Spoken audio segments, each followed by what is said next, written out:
everyone. Welcome to this webinar, and thank you for attending this session with Ashley Koff and Dr. Bland. My name is Michaela, and I'm on the marketing team here at Fullscript, and we're very excited to have both Dr. Bland and Ashley Koff here to talk to us about the immune revolution and how it demands a revision of previous ways of assessing, developing, and implementing recommendations to support better health.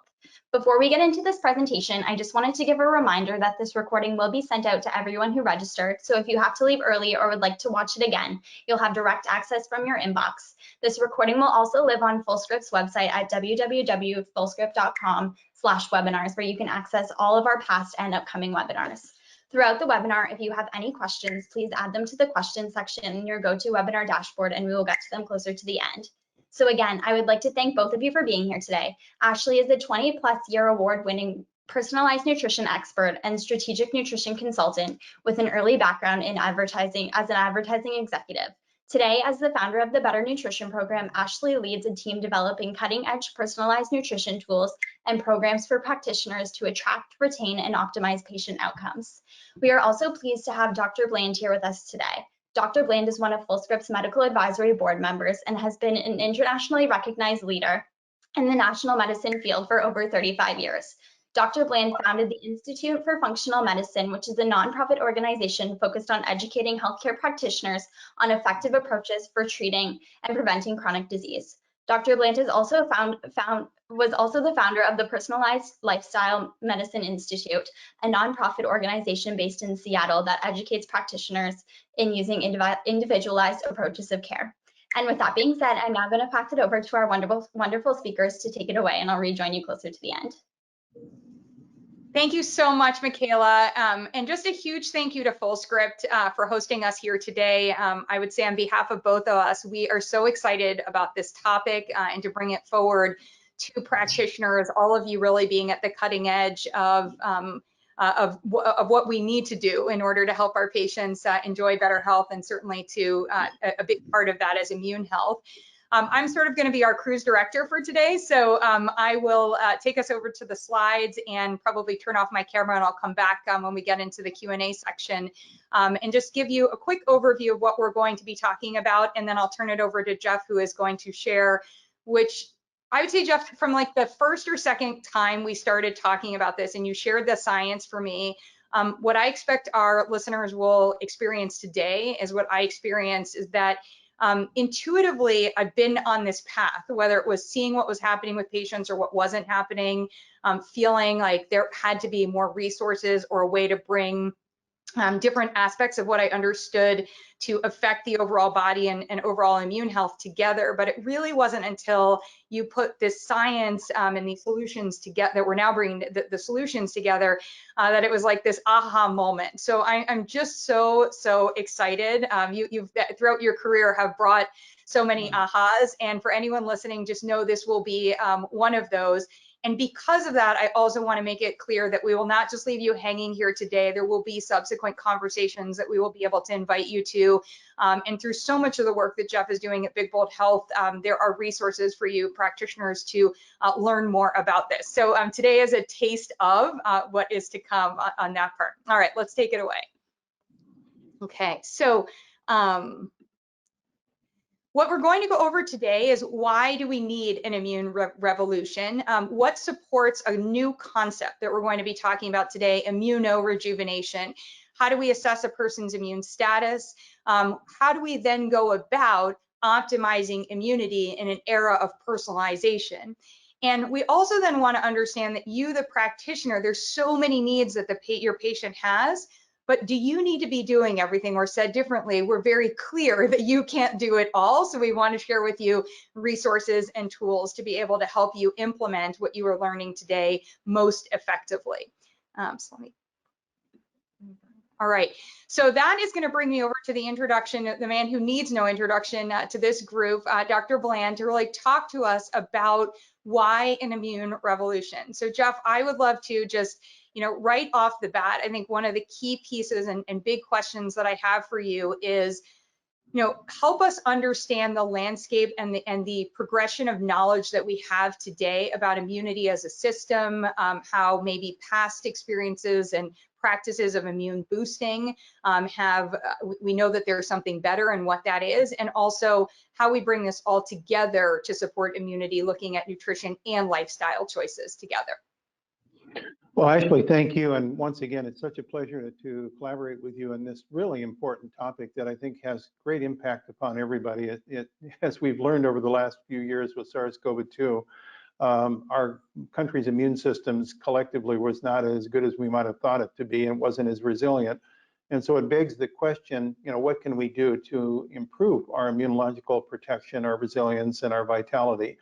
And it's interesting to note that recent data looking at cellular aging and trying to do these clock mechanisms to figure out what's the best way of assessing a person's biological age has come to recognize that if we want to really find the best determinant of how long a person will live and how long they will stay healthy, it has to do with their immune age.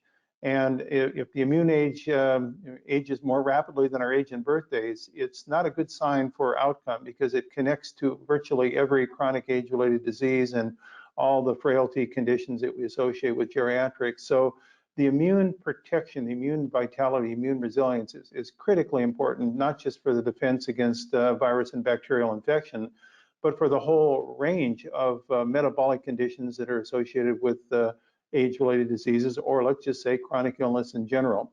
So as we started to understand better the immune system, we recognize that the immune system is throughout every tissue, organ system in the body.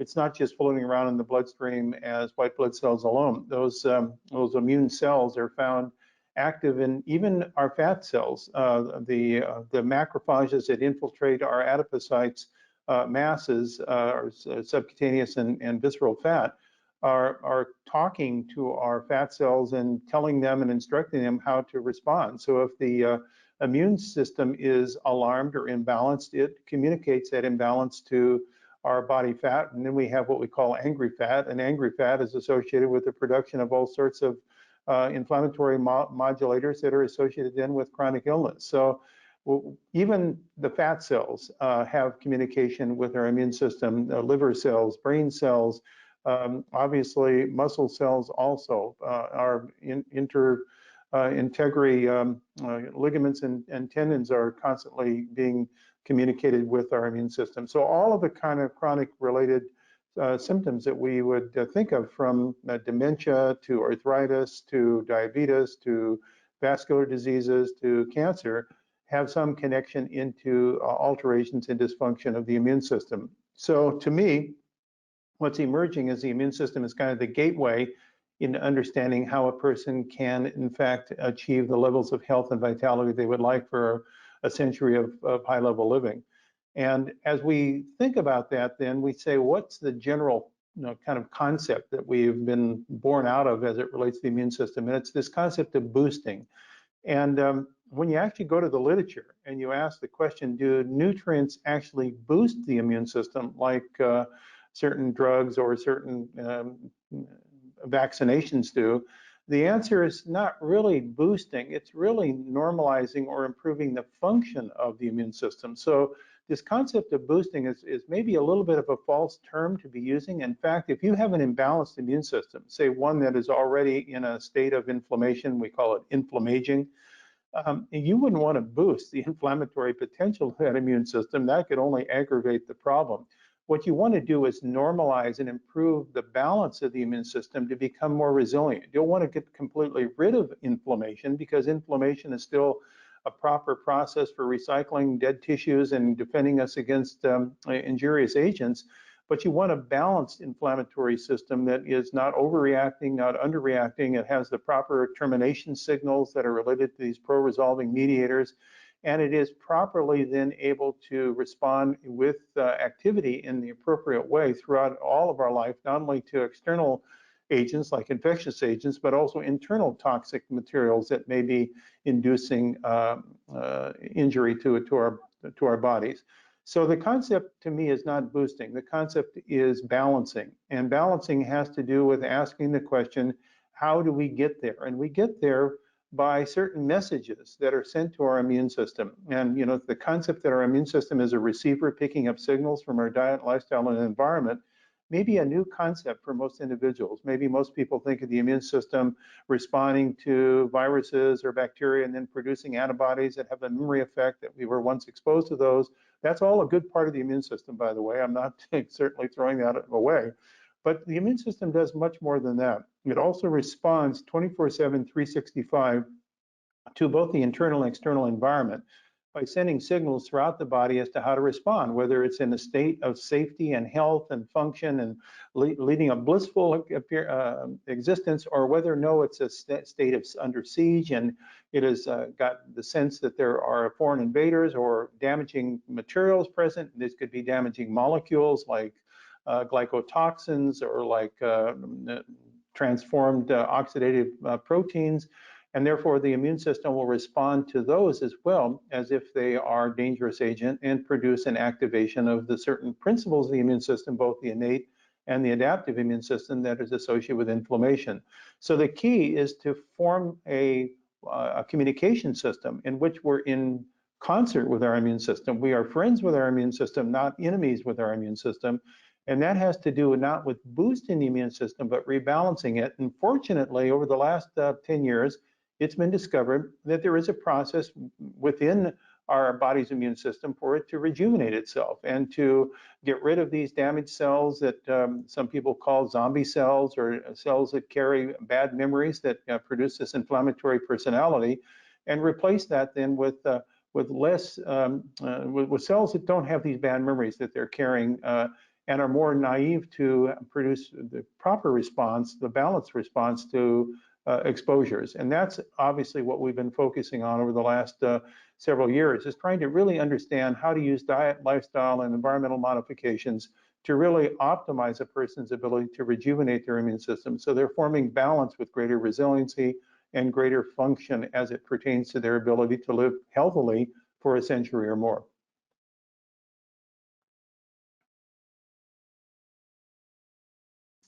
Oh, I'm just so jazzed up. And I think one of the key pieces that we wanted to share with individuals, you hit on two of them really. So that key focus of immune balance and wanting that as the destination, right? How can we share messages with our patients on that part? And then also sharing, as you just talked about, with immunorejuvenation. Can you talk a little bit about this? This is like sort of defining immunorejuvenation and the fact that, that it's science-based, et cetera. If you can just dive a little bit deeper into this here, I'm happy to read the quote, or you can just sort of restate it and as you're moving forward. Yeah, thank you. This is a term that we've kind of landed on because it's a very positive factor that we have in our physiology that hasn't been really addressed very much in the way we think about our immune system. We often understand that the immune system can be damaged. It can capture bad memories, and it can hold on to those bad memories throughout a lifetime. And that's associated with a term called immunosenescence. That's aging the immune system, and it's aged biologically, not just aging in years of life. And you might say in human physiology, for every time there's a process going one way, we always find there's a process going the other way if we just look hard enough. So what's the antonym to immunosenescence? In other words, the opposite of it. And it's immunorejuvenation. And it was only within the last 10 years that this process was really started to be understood mechanistically. And that's really, I think, really an exciting breakthrough in immunological science and our ability to harness that to improve health and outcomes of individuals. So what is immunorejuvenation? It's a process by which the body has the capability, when given the proper support, to get rid of those cells that carry bad memories and to replace them then with cells that are starting to make their own memories, their own experience. So they become more friends of our body rather than at times enemies with regard to our outcome. And this process of immunorejuvenation really entails a couple of different things that people have heard about and are getting much more play right now. One is called epigenetic remodeling. And we most all know about the importance of the epigenome, that these are the marks that are put on our genes that then signal for the cell to have the program to properly manage how the genes in that cell are expressed. And it turns out the immune system, which turns over very, very rapidly, but most people don't recognize it. In a healthy individual, we're making about 80,000 new white blood cells in our immune system every second. 80,000 a second, which means over the course of 2 to 3 months, people are replacing their immune system with new cells. And then the question is, are those new cells they're replacing, are they the same as the cells they're replacing? Are they worse off than the ones, or are they better? And what we're learning from immunorejuvenation is that we have the capability of those new cells that are replacing old cells to actually be better, to be more resilient. And that is the process of immunorejuvenation. And it's epigenetically remodeling that with specific processes that have been found that are activated actually by food and lifestyle and behavior factors, stress reduction, time sequenced eating, proper sleep patterns, and certain eating the rainbow that you're going to talk about, types of foods that are rich in polyphenols. All of these have been found to activate this process of epigenetic remodeling of our immune system in a favorable way. Secondly, another process that people have heard about, it's just also part of the renewal and rejuvenation of the immune system, is called autophagy and mitophagy, the rebuilding of the energy powerhouse of our cells, the mitochondria. And that is also part of immune system rejuvenation, because the immune system is a very energetic organ, really, within our body. Most people don't understand this, but when you have a cold or flu, about 50% of your metabolic energy can be consumed by your immune system. That's one of the reasons we feel so tired when we have an infection, because our body energy is being sucked up by our immune system that's actively involved in oxidative phosphorylation, mitochondrial energy production, so it can do all of its work of producing antibodies and be involved in phagocytosis and killing foreign cells. And so our immune system is very energetically intensively in need of activity, and healthy mitochondria within immune cells is extraordinarily important for maintaining their metabolic capabilities. So the second part of this process of immunorejuvenation is activating this selective autophagy and mitophagy process to get rid of those damaged components of cells like the mitochondria, and also damaged cells, these clinker cells or zombie cells that are carrying on this inflammation process, and replacing it then with these new healthy cells that are more capable of imprinting their own good memories as it relates to our immune system function.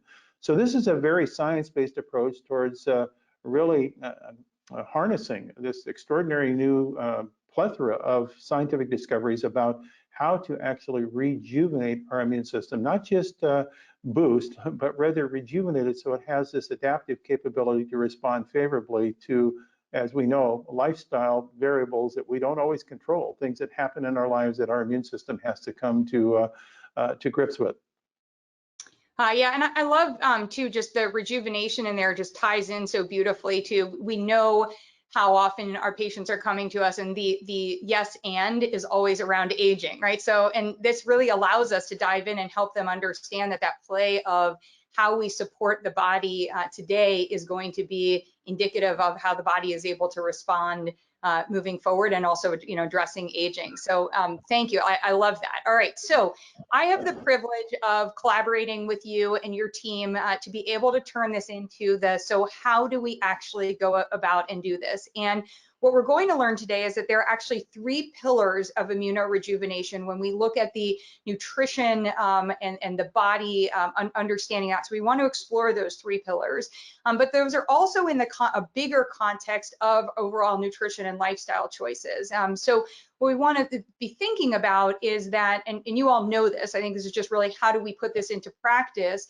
that in order to achieve or to support this immunorejuvenation that Jeff has so eloquently and excitingly, you know, shared with us, it requires a total approach. So an optimization of total nutrition, so that's food, supplements, medication, what's going in and on the body, optimization of microbiome, which of course we all know is foundational, and those lifestyle choices. So as we move forward and start to think about this, I want, one of the things that we wanted to convey is that supporting immunorejuvenation is really about an endeavor where you work with each individual patient, identifying where they are today, where are they on this continuum towards immune balance, and I'll share some resources and we're going to talk about that. but understanding it's two, and sharing with them that it's two sides. It's about, and here I'm giving it by way of the definition I created for better nutrition, it's about giving your body what it needs to run better while also reducing or removing what can irritate, overwhelm, and disrupt those efforts.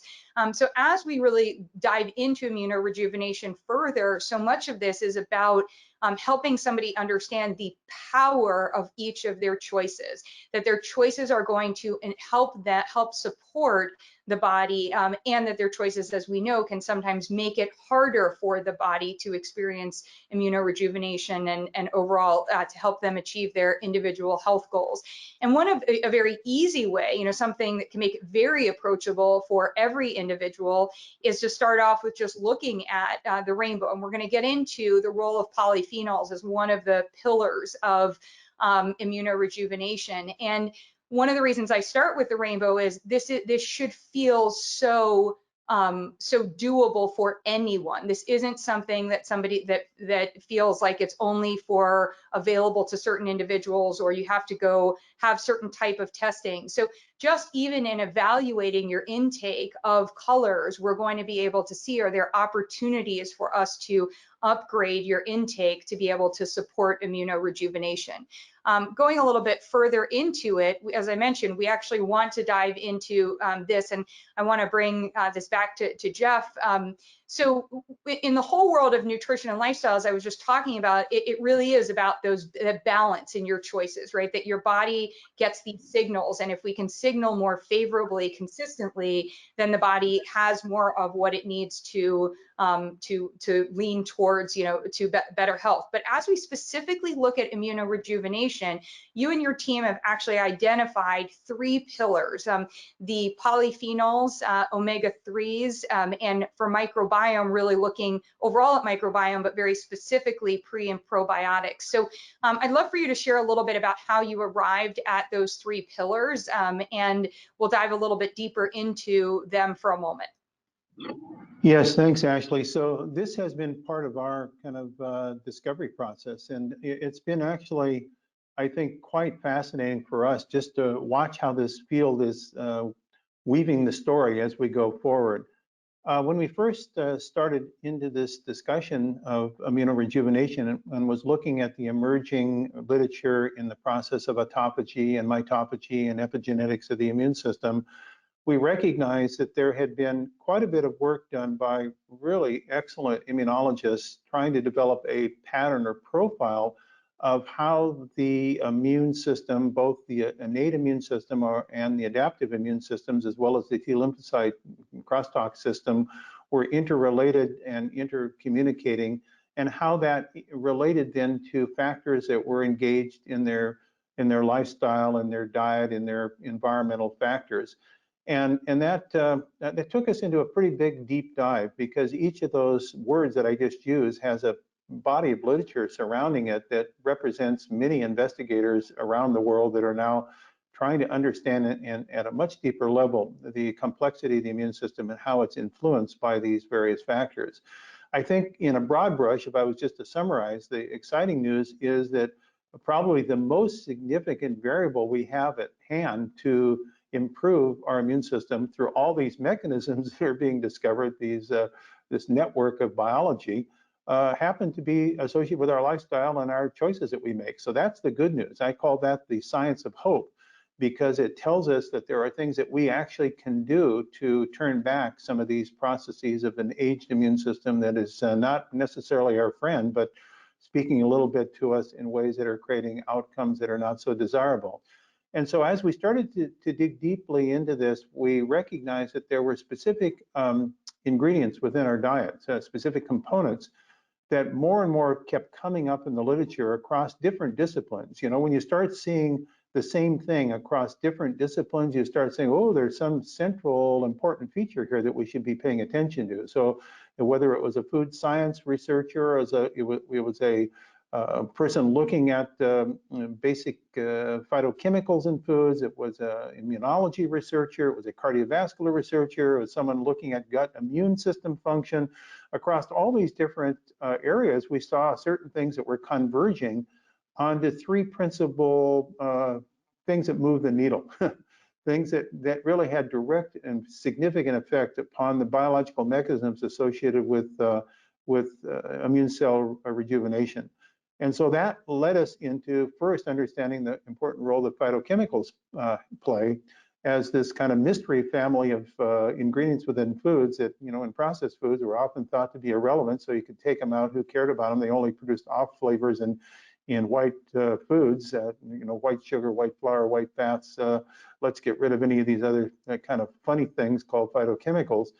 And what we found is that these phytochemicals play a very, very important role as cell signaling agents that actually modulate how genes in our immune system express their function. And particularly, there was one member of the phytochemical family that played a very important role in that were upstream to a couple of the genes in our immune system that were really important in the epigenetic adaptation of our immune system. That's the gene called TET2, 1011 translocase, and the DNMT3, which is the demethylating gene that's associated with epigenetic remodeling through the methylome.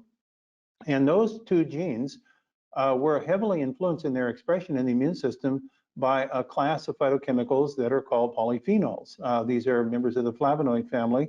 And so we started to say, whoa, boy, there's something really here we're stopping and spending some time with. So we started deep drilling into a better understanding with this large group of investigators around the world that were really studying the role of polyphenols on immune system function. And we started to recognize that there were specific members of the polyphenol family that were seemingly more focused on this immune rejuvenation process than others. And these are the flavonols and the flavones, and in some of the longer chain glycosides of these flavones. And so when we started asking what foods have them in high levels, we found that there were certain foods, you could go to the food tables and start looking up what foods have these nutrients. And we found the one that seemed to be the highest of all was a food that was lost in the United States agricultural system probably over 200 years ago, called Himalayan tartary buckwheat. And so that really got us into this whole concept of why did we lose tartary buckwheat in the American food supply system? What's the advantage of it? And how does it relate to immune rejuvenation? So that was our kind of polyphenol link. The second then group of nutrients that were found to be very important in immunorejuvenation were the omega-3 fatty acids, not solely just eicosapentaenoic and docosahexaenoic or EPA and DHA, but also DPA, and that's docosapentaenoic acid, and other members of the omega-3 family that we discovered that were very, very valuable in supporting this immunorejuvenation process. And one of the emerging bodies of literature that comes really out of the discoveries made by Dr. Sirhan at Harvard Mass General is a family of omega-3 associated nutrients in oils called pro-resolving mediators, or PRMs. And these are found in very small levels within oil materials from marine sources, but they have very, very powerful effects on stopping the inflammatory process. So they're like puts the brakes. They're not anti-inflammatories, but they're inflammation regulators to the extent that they stop inflammation from being too extreme and going on too long. And it turns out that when you minimally process fish oils, you can retain these specific reasonably labile ingredients, these pro-resolving mediators. Heavily processed fish oils, which unfortunately are the source of most dietary supplements, don't contain many PRMs. But if you minimally process, we find that you can retain these PRMs, and they can be another additive value to the omega-3 influence on rejuvenation. And then lastly, of course, is the huge body of literature that is now emerging around the role that the intestinal microbiome plays in modulating the gut-associated lymphoid tissue, the immune system of our intestinal tract, and how that then influences signaling of the immune system throughout the whole of the body. And so the immunorejuvenation process is also heavily dependent upon healthy and functional microbiome that's associated then with pre and probiotics, but not just any pre and probiotics, but specific prebiotics that feed specific species of bacteria, specific strains that are now clinically shown to have very positive effects on immunorejuvenation. We found there are a number of different microbial strains that are being found to be very, very helpful, Lactobacillus rhamnosus, Lactobacillus plantera. There are many, many. I've just thrown two out, but these are species-specific activities that then influence favorably the immunorejuvenation process. So that became kind of what we call our three pillars of therapeutic approach towards rejuvenating the immune system. Yeah, so powerful. And the nutritionist qualitarian in me just loves especially the omega-3 discussion, noting that, anytime that we process, hyper-process or isolate certain things, we're losing something that nature had intended to be there. So I'm loving the discovery. So what we're seeing here in terms of what supports immunorejuvenation, as Jeff was mentioning, these are therapeutically, we can use these as tools to optimize, and we're going to show you how. But also those are in a context of also being able to optimize somebody's total nutrition. And one of the key things actually just came up a moment ago, or a little bit earlier, working with one of the patients in our program, who was saying, like, help me understand the role of the omega-3 supplement versus what I'm eating. And in order to do this, some of what we want to share are resources that actually help us evaluate, not because we necessarily, it's helpful for us as clinicians to be able to evaluate it, but in today's space, we need to be able to show our patients where they are and help them understand the choices that we're making. Otherwise, our recommendations sit pretty flat as either, maybe somebody's like, I'll just do it because my doctor told me to, but most of the time there are too many other impressions coming into their brain, into them, that it becomes so important for them to really feel empowered in their choices. And we're able to do that through this combination of experiments that reveal and show them, for example, with your omega-3s, look, you're not consuming all of this, or you don't have access to this, or the version of a supplement that you were on before doesn't deliver these PRMs, and be able, to show that. And of course, what else supports immunorejuvenation? Nature, stress, sleep, activity. We'll talk about the lifestyle choices.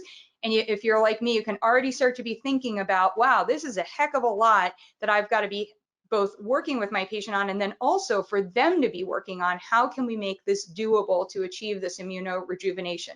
So one of the first things, and we're going to move into the application side for you all, because as I promised today, I didn't want to get you excited about this without having application for how we put this into practice. So when we all got together and heard this brilliance and are thinking about, okay, how do we actually assess immune status? If we're talking about immune balance, how can we assess this status for an individual for two purposes, as I was just mentioning? One, so that we know where we want to take them, and number two, so that we can show them where and build a roadmap together so that they can see where we want to go and why on that part.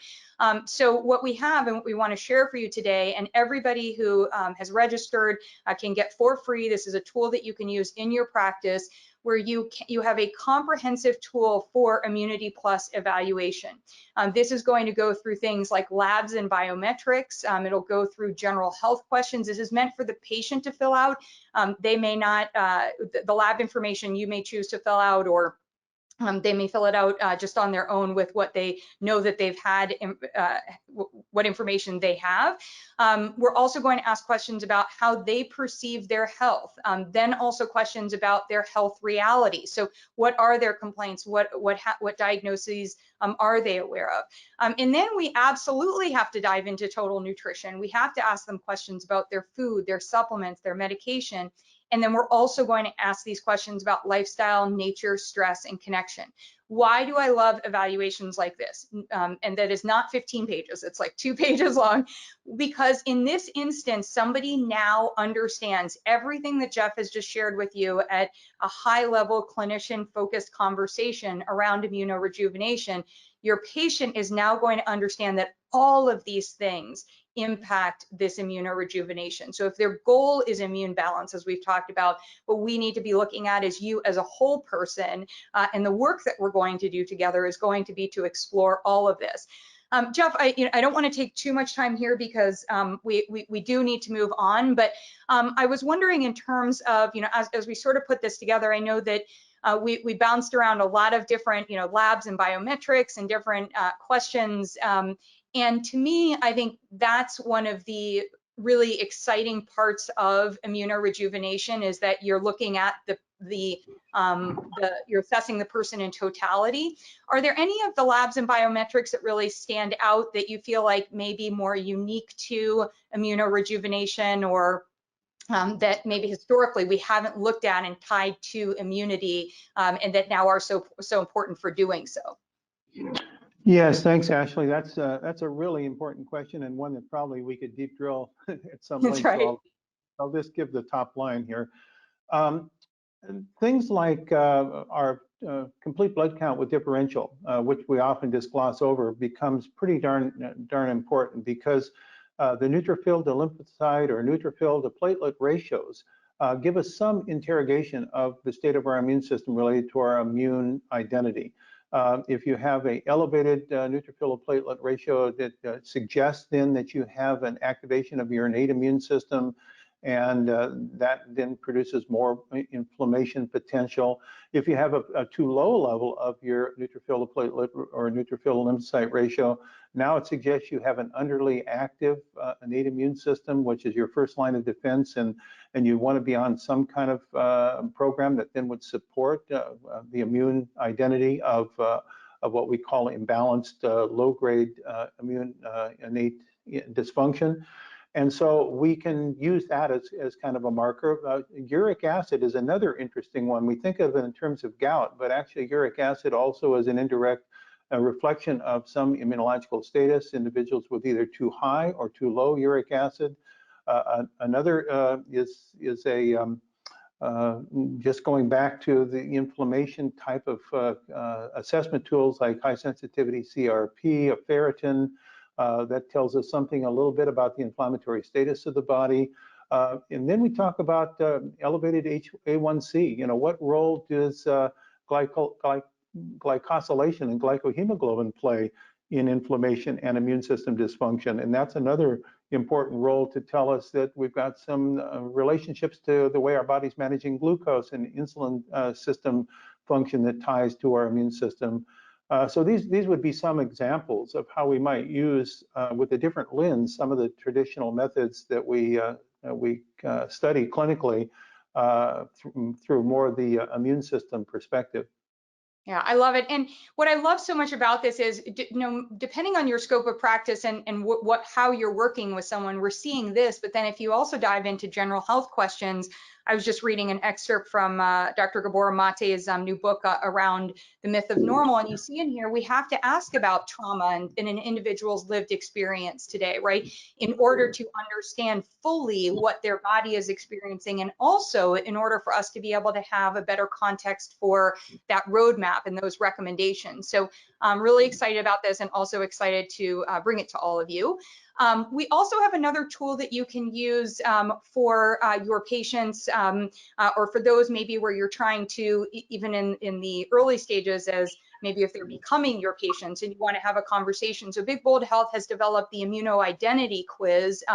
This is Dr. Perlmutter, Dr. Austin Perlmutter, with the team there, has gone through just really extensive, great work to help us be able to see those different identities. So angry, withdrawn, sensitive, confused, balanced, and really having information about, this is going to help you understand when we see a certain identity, also how to adjust recommendations and also how to prioritize.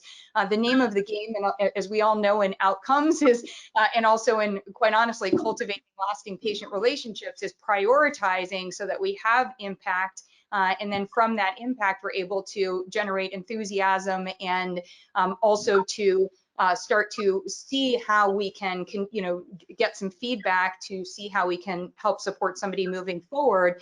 And this really gives us a great lens. So these two tools are what I would say would really dominate in the assessment phase. And then what we want to talk about, I wanted to share a little bit with you some of my thoughts on how we can then actually go about optimizing immune balance. So one of the things that we, today in this era of personalization, where I think it was at recent expected to be a $22 billion industry, personalized nutrition, depending on how it's measured, but globally there were some statistics. So everyone is selling personalization today. And I wholeheartedly believe that the P in personalization really stands for patient-practitioner relationship. So you guys may have heard, I've done another talk on this through Fullscript, so it's in the webinars if you want to hear. But it's so important for you to understand that this is your superpower, that the personalization that the individual is seeking really exists within you and the system that you put together to support your patient. And they are being sold personalization everywhere, right? So they're being sold direct to consumer tests that are then giving them a supplement recommendation or something like that. Absent you, so absent somebody who understands their lived traumas and their experience, absent somebody who has lab data, absent somebody who may know their total nutrition and not just what they should take from a supplement standpoint because, oh, they're a vegan. They're also a person. So what does that look like in totality, and what are they actually consuming so that we can avoid excesses or we can optimize things? Because if somebody is currently says yes to taking omega-3s and then we find out that it's not one of these better products and there aren't any PRMs, as you heard from Jeff, or it's an isolate of an EPA or an isolate of a DHA and we're missing a DPA, we're missing things. And so this is your power, your superpower. And when we look at optimizing immune balance, we can take a three-step approach. In fact, I challenge you that we have to take a three-step approach in order to accomplish this, and then think of it like a cycle that's happening on an ongoing basis. So we need to do a full assessment. We've shared with you some tools to show you how to do that assessment to personalize the recommendations. And that personalization is really about, again, what's the big win? Where can we step in? And then rather than setting goals for an individual, like, oh, I want you to lose this, or oh, I want you to get your blood level here, or oh, I want you, what we actually want to do in step 2 is to establish personalized experiments. So we want to empower an individual to come in and experiment. Why do I use the word experiment? Because an experiment is either successful or a failure. An individual in that instance is not bad or good. And too many people in their healthcare setting have felt that they, or have owned and believe that they are the failure or the success, or that they are bad or they are good, based on these pieces. And when we do the experiments, what we teach them is this is going to really, the experiments are the only way that I as a practitioner can understand if my recommendations are tracking. Are you able to do the experiment? When we see the outcomes of the experiment, is that sustainable for you? Are they the outcomes that we expected?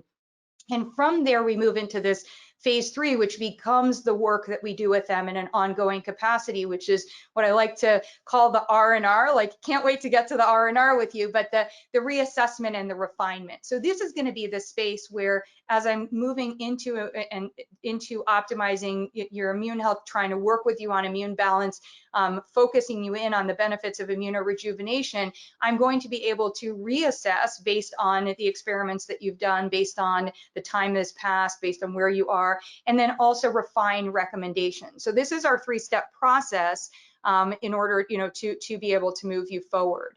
As we do that, we have to recognize that when we are trying to do this, this is an entire system. This is no longer, we're in personalization, we are no longer in the era of mass. In the era of mass, it worked very conveniently to have recommendations that applied for everyone. I say conveniently, notice there is nothing that came out of my mouth that says successfully. We all know the failures of mass and prescriptive recommendations. So what we really needed to figure out is the science of what to do to be healthy. We know that it's not enough to just have answers. It's not enough to share right answers. In fact, there aren't right answers. It's not enough to share recommendations. We really need to dive into that how. And so collaboratively, Jeff, his team, Austin Perlmutter, I mentioned, Kathy Beach on our end, all of us, we put together this entire system that is going to help individual patients be able to experience behavior change. And unless we have a system like this in our practice, we don't see that we can move somebody towards that more successfully towards immune balance to experience the benefits of immunorejuvenation, because they are not going to themselves, and you are not going to have the data, the evidence of how that person actually is performing and responding based on, you know, what your earliest indications were about what their body, you know, their nutrition and lifestyle choices should be. Some of the core things that are built into a successful system that is based on the how and works towards behavior change is really looking at the show and not the tell. So gone are the days of telling. We've got to show people. We have to show them where they are. We want to show them where we think they could be. We have to show them what their current intake looks like. I hope in doing that, we also show them what they're already doing that's better, and not just point out what it is they need to fix or where areas of opportunity are. I think if we start from what they're already doing better, in fact, I know we can actually engage them and empower them, and we can actually learn from what they already do better and why, and be able to apply that. And that's really, those are things that I've learned from working with and being trained and being able to collaborate with coaches, because that's their orientation, you know, to really help somebody. They look in and start to observe, where else are you successful? What has helped you be successful there? And let's go, you know, move that forward and apply. I've already talked about experiments versus goals. And then I think one of the other pieces for understanding a system is that your system of working with an individual really needs to be, and for have them feel that it's dynamic and ongoing, as opposed to a treatment period. And that's because, as we all know, we never just get healthy, check the box. And we also, since we're dynamic beings, we never are, the same recommendation is not going to be a fit for us, you know, every quarter of the year, or every year on year, or every life stage. So really important that we look at those different pieces. So in order to do this, there is a heck of a lot that your patients need. I think one of the things, Jeff, I recall is when we first sat down, it was like, all right, there's a lot. Like there's a lot of education. We want to help them understand, you know, and really have a new understanding of what immunity is and immunorejuvenation is, and sort of disrupt some of the myths and prescriptive mass recommendation, you know, sort of even things like I was teaching today about, you know, looking at calories in the day or percentages of nutrients in the day, when we understand that our body physiologically needs us to pit stop regularly throughout the day for nutrition. So why are we looking at recommendations about your total day as opposed to in different moments sharing with, you know, with someone? So there's a lot of education. The power of experimentation is so profound as opposed to goal setting. I've just talked about that for a minute. And the ability for evaluation, to evaluate and see and take that learning and say, hey, this is actually producing a desirable outcome. Now, how do we put some energy behind it so that we can see that happen on on more of a lasting basis? And what that requires is consistent support, because number one, especially as someone embarrassingly so who started her career selling sugared cereals, I learned very early that you are supposed to never leave a customer alone. We did what we called 360 marketing, and that is happening all the time. So your patients all day, every day are being told something different and to try something else, and to be sold something else. And so a big part of consistent support is that you're staying in front of them with those recommendations, helping them stay the course. An additional part of their need with consistent support is to start, when they start to feel like they can't do something, have them recognize that they have the support to help pivot to, okay, so then what could you do? Like, how do we figure out what is doable, you know, within this spot? And when we look at all of that, everything in the left-hand column, this is not what you, the practitioner, this is not your zone of genius. And this is not, from a business operational standpoint, what your hourly rate can be spent against. I don't know if anyone here spends any time in the evenings or weekends answering emails and maybe even saying the same thing again and again, or gets on extra phone calls with individuals, or finds things out too late and has time periods where they've missed valuable information. We need to make sure that stuff doesn't happen. But what you should be doing, your area, your zone of genius, is diagnosing, creating those recommendations, answering questions that come out of the experimentation, getting data that comes out of the experiments and the evaluation, either the self-evaluation or the collaborative evaluation, and then revising those recommendations so that you can start over in that cycle again. And that was really, extremely telling. One of the reasons that we were excited to collaborate and bring to you a whole system approach to be able to support you and your patients is to realize that if this is what your patients need and it's not what you can, should, want, or even have the skill to be able to do, how do we bring that together? Jeff, I'll pause there because that's a lot from me, but I'm curious about any of your insights as somebody who has, trained practitioners and educated practitioners for such an extensive part of your career, as well as obviously like bringing us cutting edge science. That difference between, like, how have you seen, that difference between what a practitioner, the doctor, the dietitian, the naturopath, et cetera, should be doing versus what the patient needs to really achieve this immunorejuvenation, to achieve immune balance, but to experience what we talked about with immunorejuvenation? Well, actually, I think what you've been talking about is really where the tire meets the road, and that's been, going from the high level of aspiration to the ground level of perspiration. How do you actually make this translatable into a program that ultimately people will stay with, comply and adhere with, and get the positive benefit that comes from it, and own their own immune system in the outcome? And I think that I've learned so much from you, actually. You're a master at these concepts of how you implement a plan that can be scalable and delivered without tremendous time being spent by the practitioner herself or himself. Because I think that we all know that time is our most valuable resource. It's our most limiting resource in most cases. And therefore, to do this, which is a process of engagement, and as you said, support of individuals that are making these changes in their lifestyle that are often not easy and maybe are new things that they're not skilled in yet until they get more practice.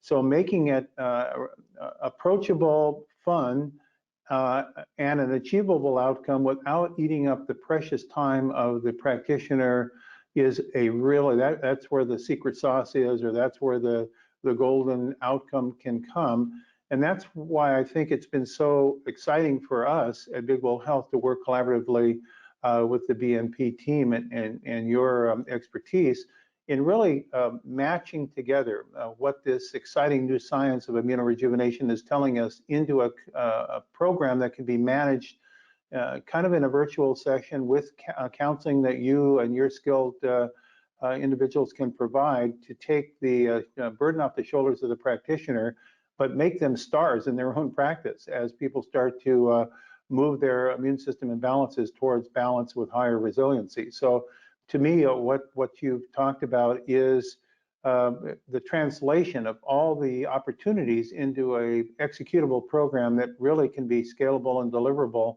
in a way that makes everybody a star. It provides the outcome that the person is looking for in their own health, while helping the practitioner and their staff to have the success that they look forward to delivering, and to do it in a way that's cost efficient and allows them to keep the lights on and moving this practice forward to help other people. Thank you. And yeah, I mean, I think what we were both seeing, even envisioning this, and when we first started talking about it, is, so much of what's out there today just stops at education, whereas education plus a recommendation, here's this, and here's this meal plan for you, or here's this, eat this, not that, or, et cetera. And it took a lot for us to come up with this entire system. We have plenty of other resources and time. I don't want to take a lot of our time to share that with you. If anyone is interested in learning further, I'll share the information at the end. But just looking here at all of these check marks, this is everything that your patient needs. So they need the assessment. They can be doing the assessment collaboratively with you. They need the education. Of course, we're able to provide it with sharing education from Jeff and Dr. Austin Perlmutter and myself. And then the support of being able to have a personalized coach, both for that consistent support, as well as coaching sessions that really help us dive deeper in and help somebody hack and work on in areas so that they start to experience that success, as well as coming to clinical team sessions like today, where somebody was like, all right, my coach just told me to come here because you got to tell me why I'm going to pop these supplements, because like I really don't like taking them, you know. And by the end I got an 8 out of 10. I said, how did I do? She said an 8 out of 10. I'm like, I'll take that. I look forward, you know, to your outcomes. So seeing that, and not just sharing recipes, but tying recipes into experiments. Our program is app-based, so you'll see our beautiful app to the right there. And that is an app through Big Bold Health. And just because it's fun to see what is happening when people are going through and actually starting to actualize this. One of the fun things that we talked about originally were, you know, how we judge outcomes today in the era of personalization needs to be different. Many times it's the, you know, we're only thinking about, did the number on the scale change? Did the body composition change? Did the A1C change? Did the, you know, these sorts of things. But when you actually when you work with someone and you understand their why, and you start to hear that played back, right? Somebody understanding that their immune system and their sleep, and now she's super motivated to work on her sleep, or someone else who came into the program for herself, but honestly as a way to rally her family because she's really worried about her 4-year-old and worried about her husband, or someone who has not been able to lose weight and in 8 weeks has now lost 8 pounds and is like, okay, I'm able to, or someone else who literally was not willing to eat vegetables, you know, and went through it on that part. And also coaches, you know, that are so excited and motivated based on the content. So we're thrilled to, with this early, you know, data and experiences of individuals.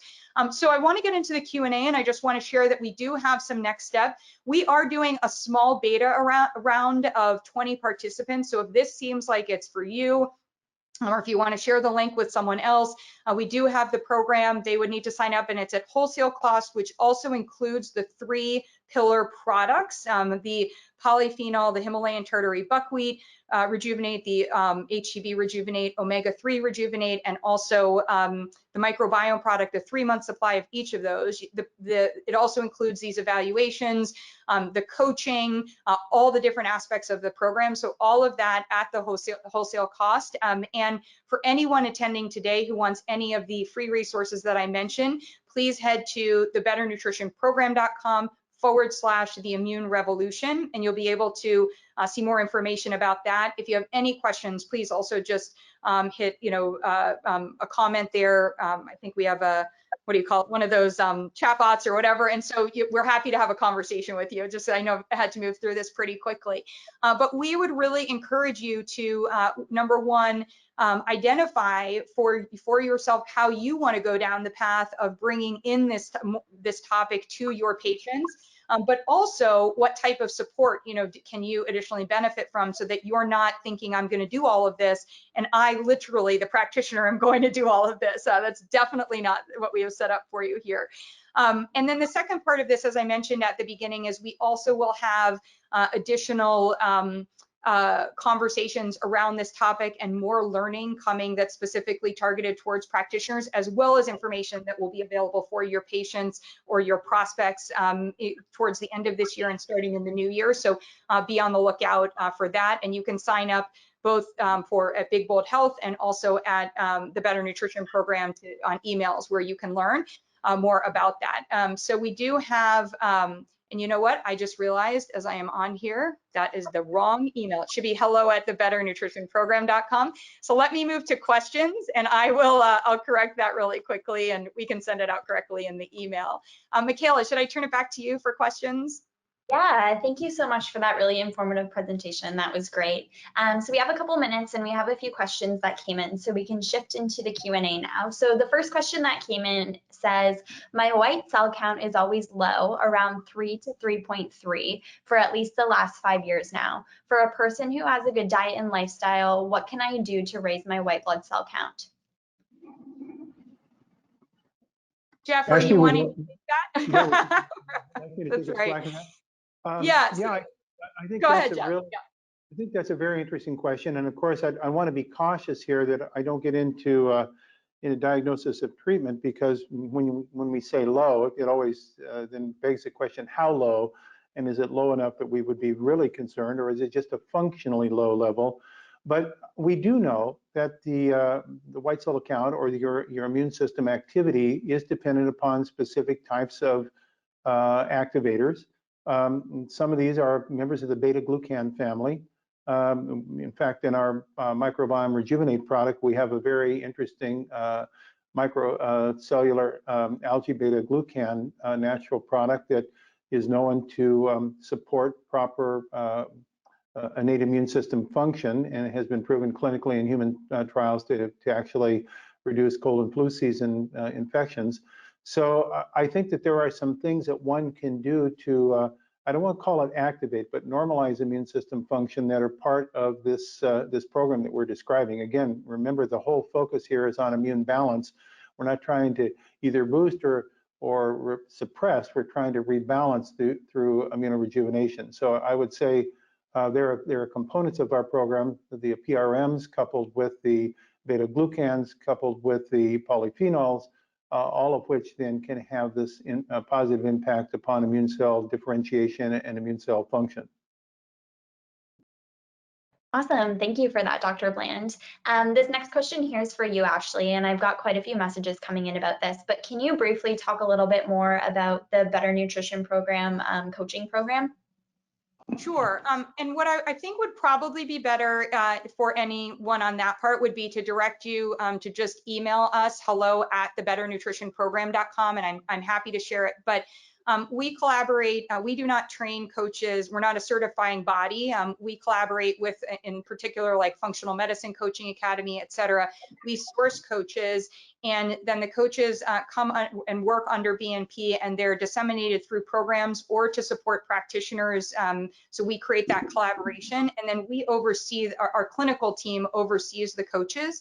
And we do maintain a monthly training and some of these other pieces. So when Jeff was talking before about this collaboration, our coaches have been trained on the Immunity Plus content, and they have access to our clinical team, myself and some others, that when they have questions coming in so that they stay within their scope of practice, they ask those questions of us, and then any practitioner who's working with the Better Nutrition Program and engaging with our coaches has a direct point of contact with the clinical team. So we're really trying to make this as efficient as possible. So if you can think of us like a personalized nutrition and lifestyle extension to your practice. It's probably the easiest way.